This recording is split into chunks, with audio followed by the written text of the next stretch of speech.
this epiphany once in a restaurant where the waitress came and said, "Would you like your bill?" I said, "Yes, please." She turned to the next table, "May I take your order?" And I went, holy shit, orders follow bills. Or bills follow orders. If someone gives you an order, because it's a common law jurisdiction and we're all equal. Now, they can give you an order and you can fulfill it and then never give them a bill, and they do that all the time. But what we teach people to do is use a fee schedule. If someone is giving you these orders and directions, there's no sense. You want to bring the peace. So you don't want it to build that. You're dealing with people who have essentially two arrows. Imagine these two arrows. If either arrow gets into the red, you're going to get a thump down. Your goal is to get these arrows into the green, and it's very difficult because they hover in the orange, looking for any reason to jump through the red.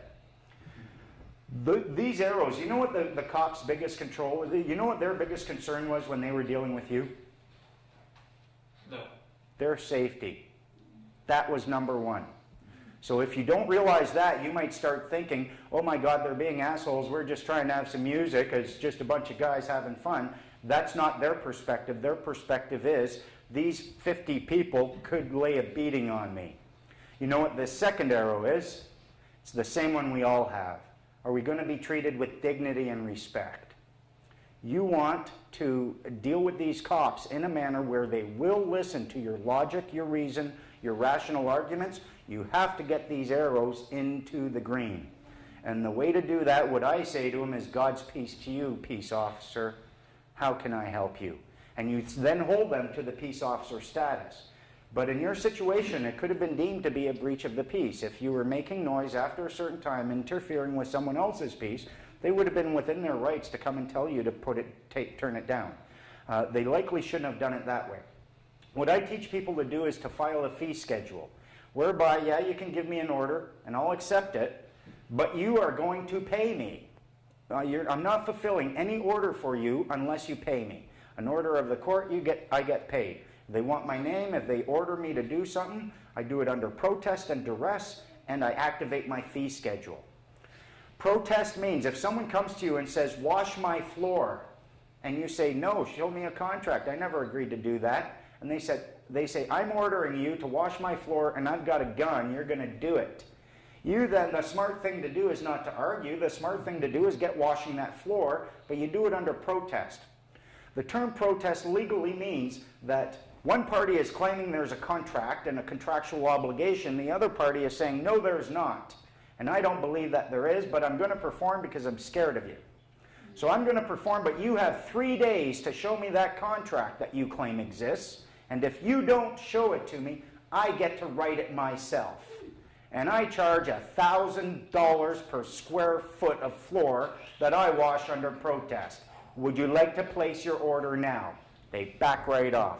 We have had, Freeman have done this in an Irish court. 3 magistrates tried giving him an order. He whipped out his book. He said, is that an order? No, it's not. What is it? Is it a suggestion? They ended up running out. They can't give an order. They're automatically liable. This is a common law jurisdiction. I'm not your dictator. Who the hell am I to order you to do anything? Orders generate bills. A guy proved it in, I think it was in Massachusetts somewhere. This came to me from the States. The guy's in court, and the sheriff's deputy or the bailiff came and ordered him to take off his hat. He said, is that an order? The bailiff said, yes, it is. He said, fine, here's my bill. You owe me $1,000. Took off his hat. The bailiff laughs at it. Ha, ha, ha, ha, ha. Took it up to the judge. Said, Judge, look at what he gave me. No. There's a little whispering. The bailiff looks behind. Boom. Before that guy left, that bailiff came up to him with a check for $1,000. Hello. Nobody can order you, and if they refuse to then pay that bill, it's called fraud. You can shut down courts like this. Any cop. Now, you don't want to get too pokey with them, but that's why you serve notice on them. I also served a promise of peace, so if they do come and arrest me, I say, okay, I've got a promise of peace, protest and arrest, note it. They note it in their book, and then the last time I was arrested anyways, and then the guy tapped me, he said, you're under arrest. Yeah, okay, fine. we had a little chat until the paddy wagon came, and he said, okay, I got to put the cuffs on you now, Rob. Okay, no worries. One click, you know, no violence. It was a respectful thing. The paddy wagon driver comes, and he had seen me about a week previous. He was dealing with someone, and I'm there with my camera filming him. So he sees me, he says, oh yeah, I know you. I've dealt with you before. I said, really? What's my name? Well, I don't know your name. Trust me, people deal with me once, they never forget it. Next, you going? Was that good enough? Sure.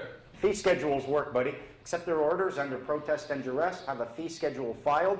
Sing, hiya, you're buying me a new boat.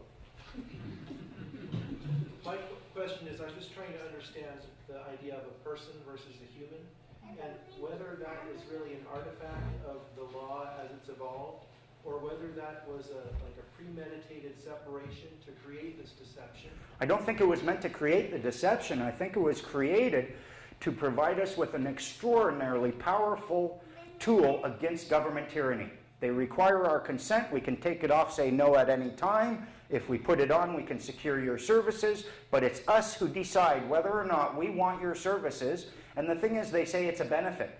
Look at the definition of the term benefit at law. It's a result of a lawful exchange where one party feels they gained an advantage or a profit. If you don't know what you exchanged in order to secure your benefit, how do you know it's a benefit? You wouldn't buy a car, say, ooh, I just got this car, I got an excellent deal on it. Really, what'd you pay for it? No idea. You can't say that. You can't say something is a benefit if you don't know what you paid for it. The person I see is a tool that people gave us in order to control these exact same situations where pirates take control of the ship, think that they are now, that it's a slave ship and they are our masters. That was never the case. And we can say, you know what, take your person and blow. I'm holding you to the law.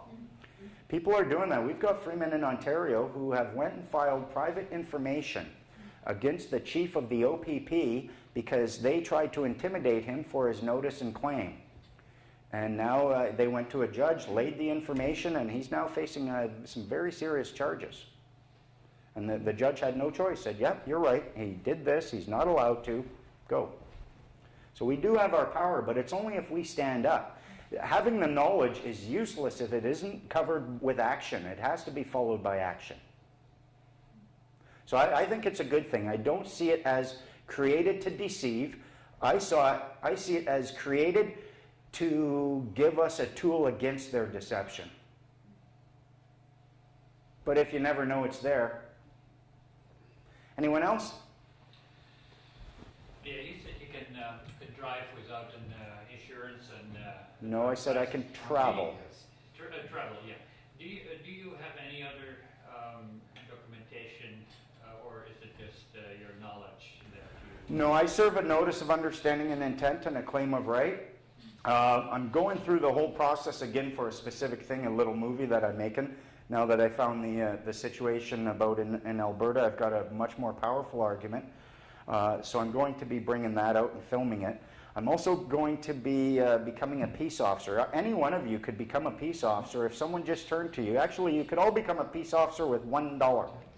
Where you turn to her and you say, I'm hiring you to preserve and maintain the peace. I'd like to pay you $1. Will you make oath? Do you swear to preserve and maintain the public peace? Yes, I do. You then turn around, you hire her, you hire him, go around. You're done. You're all peace officers. The next time a cop comes at you and tries to impose the will, sorry, pal, I'm a peace officer too. Now, you do need more documentation because they operate on, there's a thing called color of right, where that which is standard and expected does generate a certain expectation on their part. It might not be right. They might not have the right to do it because certain facts aren't in place. But if those facts were in place, it would be a justified action. So I'm going to have my notice of understanding and intent, a copy of that, my claim of right, my identification with the World Freeman Society, and my identification as a peace officer.